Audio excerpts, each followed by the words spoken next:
Oi pessoal, tudo bem? Eu sou Paulo de Tarso e esse é o programa Minha Torá.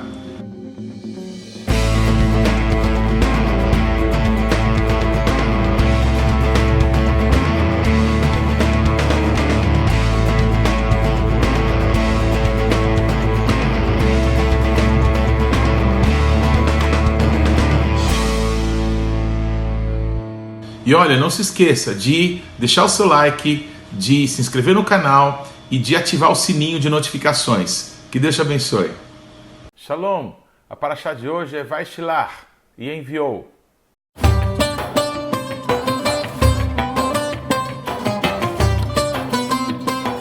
A paraxá de hoje está em Gênesis, capítulo 32, do versículo 3 até Gênesis 36, versículo 43.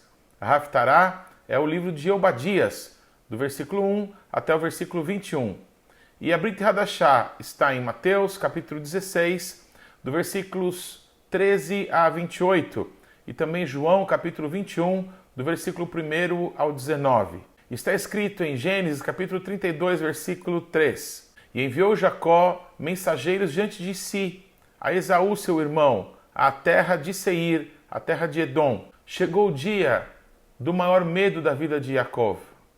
Chegou o dia do encontro de Yaakov com seu passado, de Yaakov com todas as coisas que ele fez, e Yaakov com ele mesmo. O grande e maior inimigo de Yaakov em toda a sua vida nunca foi Esaú, nunca foram as situações que o cercaram, mas foi ele mesmo. Ele era um suplantador, ele era alguém que enganava as pessoas. E Yaakov descobriu que tudo que ele semeou em toda a sua vida, ele mesmo colheu. E no momento em que ele, confiando em Deus, que o tinha conduzido e o tinha prosperado durante todos aqueles anos, ele seria guiado até um encontro com seu irmão. Mesmo assim, o coração dele deve ter disparado, ele deve ter suado frio naquele dia, ele deve ter ficado muito aflito, acreditando que talvez fosse o seu último dia de vida, que a sua família seria destruída, por conta do ódio e das juras de morte que ele tinha recebido do seu próprio irmão. Yaakov, ele gerou todas essas situações, mas tinha chegado o tempo em que ele seria tratado por Deus nessas áreas da sua vida. O nosso Deus que tem um propósito conosco, ele vai cumprir a obra que ele começou. E não importa quanto tempo passe, aquilo que ele prometeu, ele vai cumprir. Nesse momento, já tratamos na paraxá da última semana a respeito disso. Yaakov manda dividir a sua família em dois grupos e os envia à frente, fica só quando ele se depara com o anjo do Senhor, quando ele se depara com aquele que lhe diz no dia seguinte, eu vi Deus face a face. E Yaakov, ele chega no momento em que o seu nome é mudado, lhe é questionado quem ele era, qual era o seu nome, e ele reconhece que ele era um Yaakov. Mas a partir desse dia, o nome e o destino dele foram mudados. Porque o anjo do Senhor disse a ele, Yaakov já não será o teu nome, mas Israel. É muito curioso que essa palavra Israel, ela compreende o nome de todos os patriarcas, todos aqueles que foram sepultados na caverna de Macpelá, formam com as suas letras o nome de Israel. Yud de Yitzhak, o pai de Yaakov, o Shim de Sará, a avó de Yaakov, o Reish de Rivka, mãe de Yaakov, o Aleph de Abraham, avô de Yaakov, e o Lamed de Leia, esposa de Yaakov. Todos os que foram sepultados na caverna de Macpelá, os patriarcas em si, de cada um deles, uma das letras compõe o nome de Israel. Israel é aquele que foi mudado para que se transformasse numa grande nação. Uma nação que não foi escolhida por Deus, foi uma nação que foi feita por Deus. Deus, através de um pai, de Avraham Avinu, ele forma um povo para si.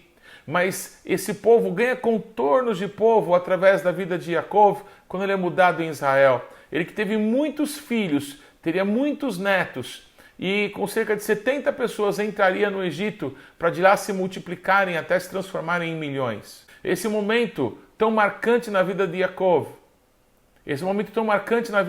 nos ensina muitas coisas, porque os nomes foram dados por Deus para que invocassem o propósito para aquilo que as coisas foram criadas, as pessoas foram concebidas. Os nomes falam dos propósitos, os nomes deveriam falar dos seus destinos. Yaakov, um suplantador, um enganador, um trambiqueiro, não era o destino, não era o propósito que o nosso Deus tinha para aquele homem. O nosso Deus queria dele um patriarca, um pai de numerosas nações, de multidões de nações. E por isso Deus muda o seu nome para Israel, príncipe de Deus. Israel, ele, mesmo tendo o seu nome mudado, ele foi um homem que sofreu muito em toda a sua vida.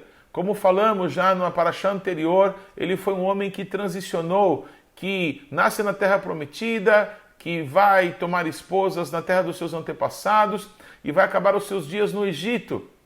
É um homem de muitas mudanças, é um homem de muitas lutas, de muitos sofrimentos. Pois a paraxá dessa semana nos fala alguns deles. O momento em que Yaakov fica sabendo que uma filha, a única filha que ele teve, ela foi violentada por um homem do povo de Siquém. Quando Yaakov fica sabendo disso, ele naturalmente queria guerra, queria reparação, queria que fossem destruídos, mas eles fazem. Mas Yaakov e Shechem, Siquém, eles fazem um pacto de paz. E o pacto estava ligado à circuncisão. Se os filhos de Siquém se circuncidassem todos, eles poderiam tomar as filhas de Israel para serem suas esposas. E eles também poderiam ter as suas filhas como mulheres dos filhos de Israel. Só que Levi e Simeão, dois dos filhos mais velhos de Yaakov, eles entram e eles matam todos os homens de Siquém logo depois que eles fazem a circuncisão. Enquanto se recuperavam da circuncisão, apenas 2 homens de Israel entraram e dizimaram todos os homens daquela tribo, desonrando a promessa, a palavra empenhada por Israel. Isso foi muito terrível, razão pela qual tanto Simeão quanto Levi perdem o direito da primogenitura, que também havia perdido Ruben, porque acabou se deitando com uma das mulheres de seu pai. Percebam nisso tudo que a vida de Israel é uma vida com muitos sofrimentos, com muitas cicatrizes. Não é aquilo que o homem semear certamente colherá. E nós percebemos então na vida de Yaakov que muitas situações da sua vida foram frutos de comportamentos distantes da vontade de Deus. Uma das situações mais tristes da vida de Yaakov foi no momento em que ele já estava na terra prometida, estava caminhando na sua terra, indo em direção a, provavelmente, Beersheba, onde habitaria, e naquele local ele perde a sua esposa, Raquel, que ele amava tanto, a mulher que ele mais amou em sua vida. O que ele não sabia é que Raquel havia roubado os ídolos do seu pai, Lavan, e quando Yaakov amaldiçoa, dizendo que morra a pessoa que tenha roubado os ídolos de Lavan, ele não imaginava que aquela pessoa era a sua própria esposa, a mulher que ele amava. Nós não temos ideia do poder que há investida numa palavra de autoridade de alguém que foi estabelecido por Deus. A palavra de Deus nos revela isso nessa situação. Raquel, ao dar à luz ao seu segundo filho, Benjamim, quando Raquel está para dar à luz a Benjamim, ela começa a sentir dores terríveis de parto. Ela não sabia o que estava acontecendo. E quando percebeu que estava morrendo, Rachel, ela declara que aquela criança se chamaria Benoni, que quer dizer filho das minhas dores. Raquel, infelizmente, morre no seu parto. E ali perto do que seria Betlehem, Raquel, ela é morta e sepultada. Mas quando Yaakov, ele toma aquela criança que se chamava então Benoni, filho das minhas dores, Yaakov, que teve o seu destino mudado por Deus, aprende a importância dos nomes por causa do propósito eterno que o nosso Deus tem para conosco. Yaakov, que agora se chamava Israel, tomou uma decisão. Eu não vou levar um filho das dores para minha casa. Eu não vou carregar o filho das dores comigo. Eu não vou carregar alguém comigo que vai me lembrar de um dos dias mais tristes de toda a minha vida. O nome dessa criança não será Benoni, será Benjamim, filho da minha mão direita, filho da bênção. E Yaakov, compreendendo de forma sobrenatural o poder que há em ser criado à imagem e semelhança de Deus, assim como Adão, ele foi colocado por Deus nesse mundo para governar, para estabelecer coisas. Assim como o nosso Deus deu a Adão o poder de trazer existência às coisas pelo poder da sua palavra, assim como Adão deu nome a todos os animais que viviam, agora Israel, ele que teve a sua vida mudada, o seu destino mudado, quando Deus muda o seu nome, ele muda o nome daquela criança e declara que aquele seria um filho da bênção. Quando no futuro Benjamim é abençoado, a palavra sobre ele é: Benjamim é lobo que despedaça a presa e à noite reparte os seus despojos. Essa bênção tão linda fala de um coração aguerrido, de alguém que se levantaria como um caçula, alguém que as pessoas não dariam muita importância, mas que seria um grande guerreiro, um homem de valor, um homem que seria determinado, uma tribo determinada à guerra, uma tribo que arrasaria com seus inimigos, mas que teria um coração doador, um coração generoso, que distribuiria com todos a força daquilo que o nosso Deus tem dado a ele. É dessa maneira que Deus estabelece o seu propósito conosco, nos marcando, nos estabelecendo em honra, nos lembrando que Ele nos deu um nome e um sobrenome, ainda que nós não conhecêssemos. Esse é o nosso Deus maravilhoso. É impossível pensar nessa paraxá, meditar nessas coisas, sem lembrar de um dos momentos mais marcantes de toda a Brit Hadashah, de toda a nova aliança dos evangelhos.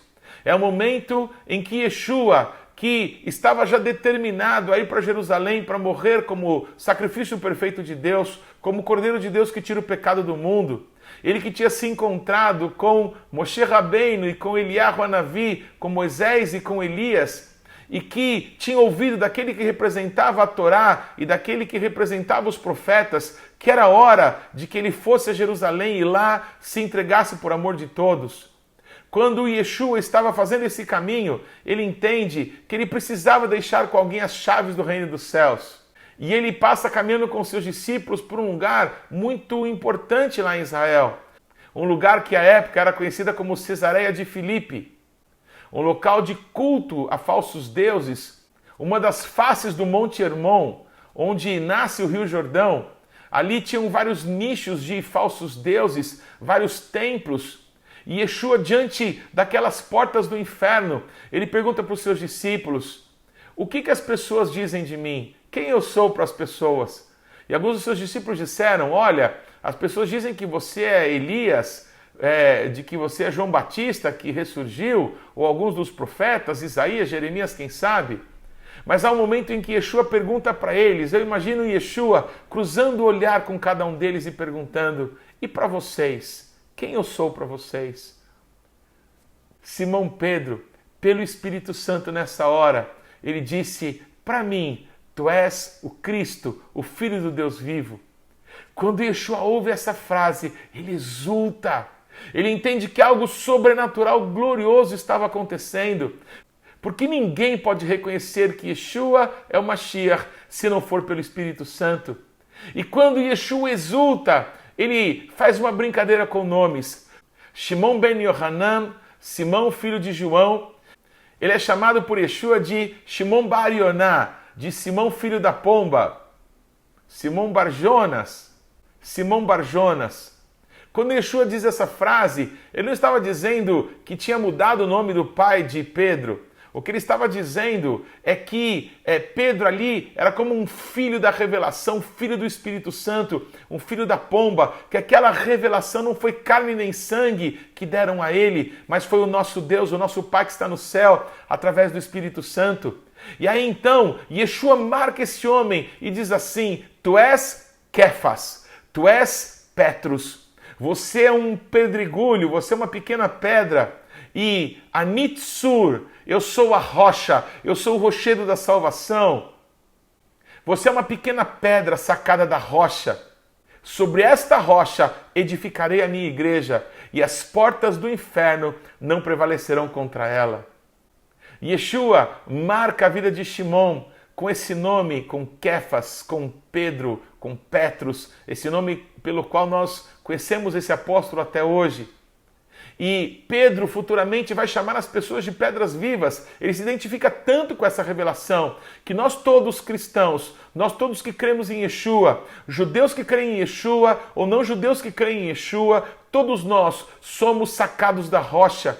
Assim como Deus sacou do lado de Adão, pela sua costela, não é uma mulher para ele. Assim como quando Yeshua foi transpassado no seu lado e dali saiu água e sangue, uma noiva estava sendo gerada para Yeshua. Nós temos a mesma essência do Mashiach, nós temos o seu caráter, nós temos a sua autoridade, nós temos a sua vida através do Espírito Santo, porque nós somos pedras que fomos sacados da rocha, a mesma essência, a mesma autoridade, a mesma graça, o mesmo chamado, nós somos o corpo do Mashiach. Pois assim como Yaakov, que logo depois de ter o seu nome mudado, quando se encontrou com Deus, logo depois de ter percebido tão grande livramento que o nosso Deus preparou para ele diante do seu irmão Esaú, da mesma maneira, Pedro, depois de ter tido uma experiência tão gloriosa com Yeshua, reconhecendo que ele era o Mashiach, o primeiro de todos os tempos a reconhecer que ele era o Mashiach pelo Espírito Santo. Quando Kéfas, então, ele reconhece que Yeshua é o Mashiach, e Yeshua também diz a ele: eu te darei as chaves do reino dos céus, e aquilo que você abrir ninguém poderá fechar, e o que você fechar ninguém poderá abrir. Existem muitas discussões a respeito de Pedro ter ou não as chaves do reino dos céus. Muitas brincadeiras, muitas histórias são contadas a respeito disso. Eu quero afirmar, sim, Pedro recebeu de Yeshua as chaves do reino dos céus, porém, diferente do que muitos pensam, não foi o único. Todas as pessoas que pelo Espírito Santo reconhecem que Yeshua é o Mashiach, o Filho do Deus vivo, o Deus que se encarnou, o Deus eterno que se manifestou em carne e que habitou entre nós, todos que reconhecem esse poder sobrenatural do nosso Deus, esses também recebem a autoridade, esses também recebem as chaves. Assim como Pedro, ele foi abrindo todas as portas. Tudo o que fazemos hoje como ministros de Deus, como cristãos, como sacerdotes do nosso Deus, o primeiro a ter feito foi Kéfas, foi Pedro, porque ele recebeu em primeira mão essas chaves, hoje chaves que estão acessíveis a todos aqueles que abrirem o coração para essa grande verdade, que Yeshua é o Mashiach, o Filho do Deus vivo. Mesmo assim, depois de algo tão glorioso, Kéfas tem momentos muito difíceis, assim como Israel teve. Assim como você e como eu temos, precisamos de Deus todos os dias da nossa vida. Não podemos viver do passado, não podemos viver de conquistas antigas, não podemos viver de um tempo dourado na nossa vida. Nós precisamos de Deus hoje, precisamos ser transformados hoje por Deus, precisamos clamar por a sua presença hoje na nossa vida. Pois assim como foi difícil os dias de Israel, também foi muito difícil, coisas que aconteceram com Pedro, mesmo depois de tão grande revelação. Logo em seguida, pouco tempo depois, talvez horas depois, em que Pedro ele é elogiado por Yeshua e recebe palavras tão tremendas, Pedro orgulha-se. E quando Yeshua começa a dizer claramente sobre a sua morte, que ele deveria ir para Jerusalém ser oferecido como sacrifício, passar pelo mesmo caminho que João Batista tinha passado, o caminho do sofrimento, Pedro acha que tem o direito de repreender Yeshua e de dizer a ele: pare de falar sobre morte. Mas logo percebeu Yeshua que não era Pedro, mas era Satanás que o estava tentando ali, que estava tentando impedir que ele cumprisse o propósito de Deus. E o mesmo Kéfas que ouve, tu és Kéfas, e sobre essa tsur edificarei a minha igreja, ele ouve, arreda Satanás, porque você não cogita das coisas de Deus, e sim nas dos homens. Por que tantos altos e baixos? Porque precisamos de Deus todos os dias da nossa vida. E que bom que o nosso Deus nos dê essa dinâmica de buscarmos e buscarmos e buscarmos mais a sua presença por toda a nossa vida, para que possamos manter o nosso caminho íntegro e reto diante do Senhor. Mas Deus, que tem um propósito lindo com a nossa vida, Ele nunca nos deixa. Ele vai atrás de nós. Ele vai preparar situações para que possamos nos arrepender e nos conformar ao propósito eterno que Ele tem para com as nossas vidas. Como Deus é maravilhoso, como o seu amor é para sempre. Bendito e engrandecido seja o nosso Deus. O mesmo Pedro, que depois de andar sobre as águas, ele afunda por incredulidade. O mesmo Kéfas, que é repreendido por Yeshua, e houve um arreda Satanás, é o mesmo Quefas, que nega Jesus por 3 vezes. Quando as pessoas todas viam que ele falava igual, que ele se comportava igual, talvez algumas daquelas pessoas tinham visto Pedro andando com Yeshua, mas ele insiste veementemente e nega Yeshua, assim como o próprio Yeshua lhe profetizou o que aconteceria. Mesmo o tendo visto ressuscitado, talvez guardasse no seu coração uma tristeza profunda por ter negado o Senhor, por ter dito diante de todos: eu jamais me escandalizarei de ti, eu jamais te abandonarei. Mesmo assim, se cumpriu a palavra de Yeshua, que antes que o galo naquela noite cantasse 2 vezes, Pedro negaria 3 vezes. Pois talvez essa dor, essa vergonha, essa tristeza foi pesada demais para ele. E mesmo depois da ressurreição de Yeshua, um dia Pedro diz: eu vou pescar. Ele que era um pescador e que tinha abandonado tudo para seguir Yeshua, ele decide voltar para trás, voltar para o seu passado. Ele decide ir para um lugar de conforto na vida dele, quando não há mais lugar para nós. Ele mesmo disse para Yeshua: para onde iremos nós? Só o Senhor tem as palavras de vida eterna. Pois Pedro decide voltar para trás. E alguns discípulos vão com ele, eram 7 no barco. E eles passaram toda a noite tentando pescar e não pescaram coisa alguma. Não é que eles perderam a mão, não é que não era uma boa noite para pescaria, não era mais o tempo de Deus na vida deles para aquilo. Deus tinha algo novo para eles, Deus os tinha feito pescadores de homem, era um tempo de Deus em que eles seriam levantados como apóstolos do Cordeiro. Mas ainda algo muito precioso estava para acontecer com Pedro. O nosso Deus ia lutar com ele, assim como um dia o anjo do Senhor lutou com Yaakov. E quando eles estavam voltando frustrados por uma noite perdida no alto mar, em que não pescaram nada, alguém está na praia e está olhando para eles. Uma vez, há muito tempo atrás, quando Yeshua mesmo os impulsiona, dizendo: vocês vão até o outro lado, e eles entram no mar da Galileia, e uma forte tempestade resiste a eles. E Yeshua olhava para eles de cima da montanha, e Yeshua sempre está olhando para nós. Nos dias que não pescamos nada, nos dias de tempestade, Yeshua está olhando para nós. E nesse dia, Yeshua já ressurreto, ele está na praia, e ele tem ali um fogo aceso, e no fogo, naquela brasa, tem peixes e tem pães, tudo quentinho. Ele pergunta para Pedro e para os discípulos que estavam no barco: e aí, pescaram alguma coisa? É como uma zombaria, é como se Jesus estivesse tirando um barato deles, dizendo: e aí, pegaram alguma coisa? Que raiva deve ter um pescador, ou alguém que é um exímio vendedor, ou alguém que sabe fazer alguma coisa muito bem, ou talvez um artilheiro, quando alguém lhe pergunta: e aí, você fez quantos gols hoje? E aí, vendeu? Fechou algum contrato? E aí, você pescou alguma coisa? Essas pessoas que são habilitadas, que sabem fazer, que sabem executar, quando tudo dá errado. Eu acho que uma das últimas coisas que elas querem ser questionadas é se está dando certo ou não, porque está dando tudo errado. Só que João, que estava no barco, ele reconhece a voz.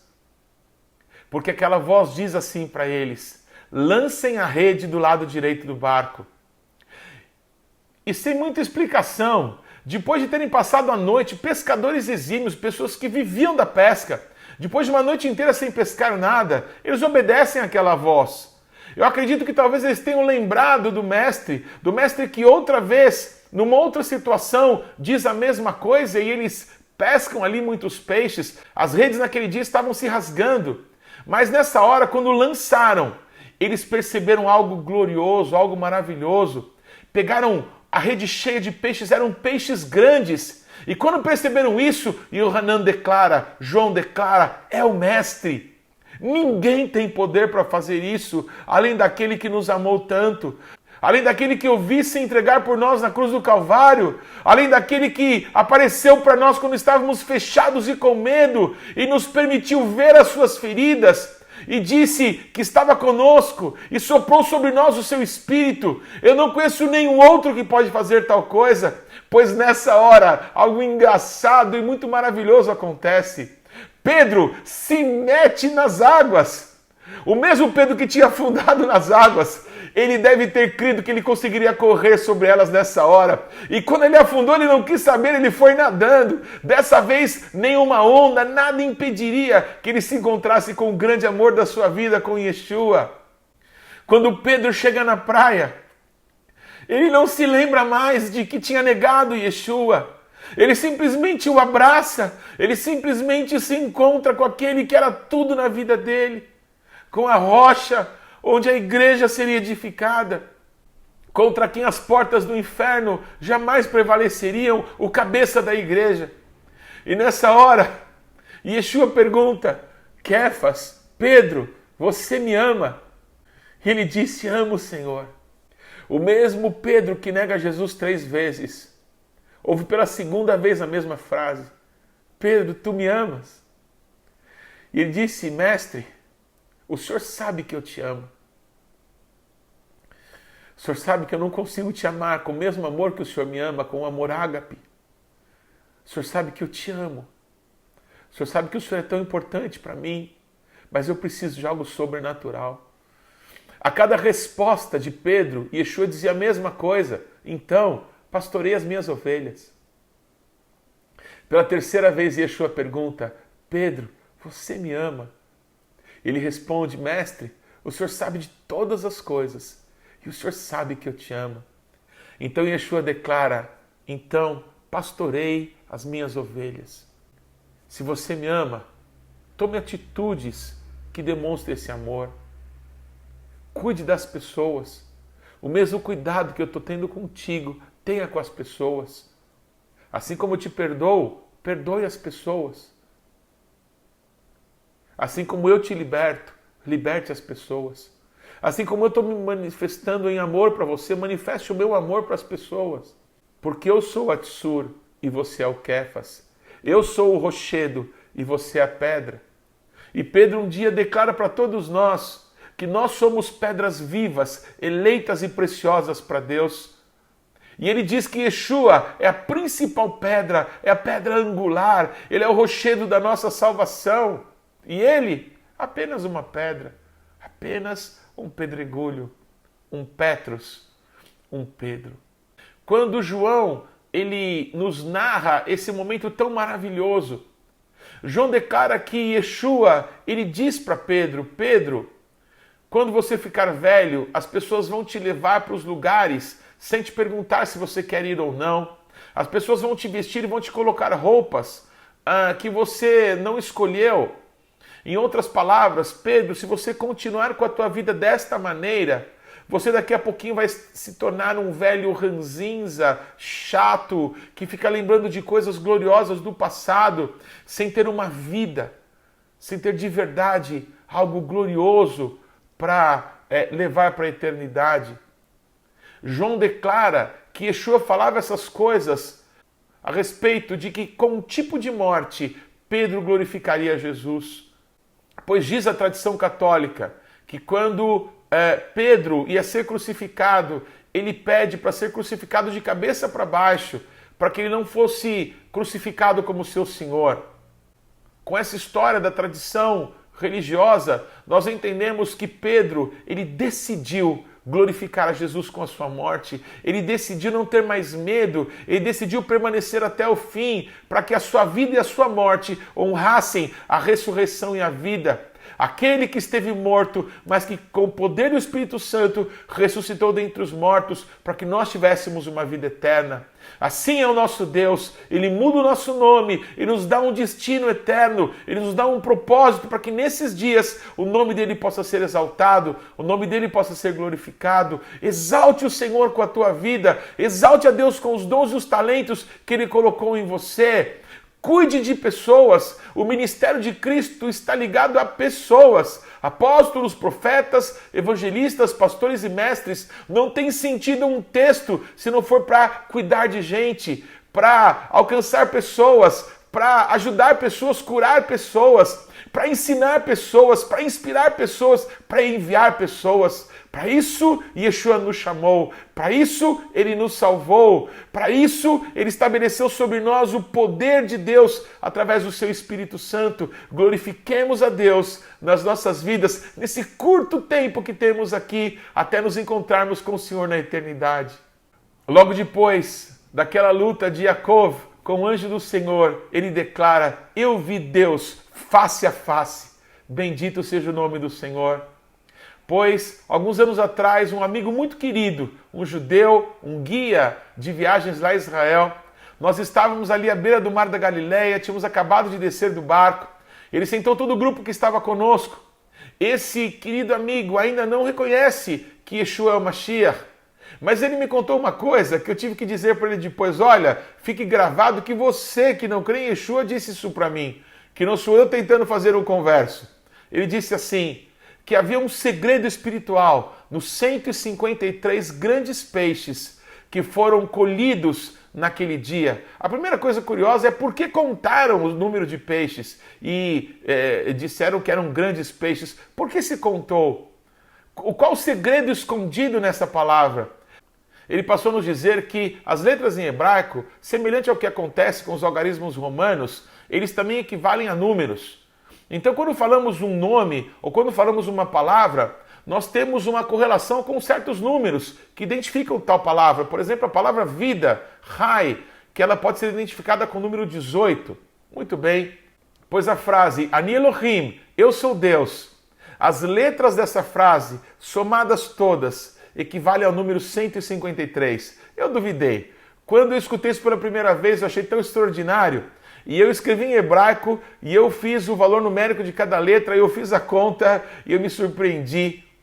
Quando Yeshua se encontra ali com Pedro e os seus discípulos que tinham ido pescar, ele se apresenta como Deus.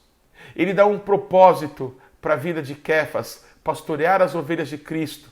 Pois nos últimos dias de Kéfas nesse mundo, ele se vê como um irmão mais velho. Ele diz assim: eu, presbítero como vocês, os oriento que pastoreiem as ovelhas de Cristo, não por sorte da ganância, mas como exemplos para o rebanho. Porque o bom pastor, quando se manifestar, trará para vocês a imarcessível coroa de glória. Pois essa coroa de glória, Pedro, ele já alcançou do Senhor, porque ele cumpriu tudo que Deus esperava dele, até a sua morte, glorificou o Senhor. Eu quero dizer para você, será que você sabe quanto tempo te falta? Quantos anos, quantos meses, quantos dias, quantas horas te faltam de vida? Para um criminoso que estava do lado de Jesus na cruz, foram poucos minutos talvez. Para você, talvez algumas décadas. Não importa quanto tempo falte, que o nome pelo qual o Senhor te chamou, para fazer o nome dele conhecido nesse tempo, nessa geração, possa te impulsionar a viver todas as promessas de Deus. Que o Senhor te abençoe, que o Senhor te levante, que o nome de Deus possa ser honrado através da tua vida. Lembre que o nosso Deus é o Senhor e que o encontro com Ele muda toda a nossa vida. Nós nunca poderemos saber o que Deus poderia fazer conosco se nós nos encontrássemos com Ele nesse Shabat. Invoque o nome de Deus, clame pela presença de Yeshua, clame pelo Espírito Santo. Ele pode mudar o teu destino hoje. Que Deus te abençoe. Que mitzion tesetorá udvar Adonai mirushalayim. E de Sião virá a lei e a palavra de Deus de Jerusalém. O Shabat não pertence à semana que está terminando. O Shabat não pertence à semana que está começando. O Shabat pertence ao Eterno. Shabbat Shalom.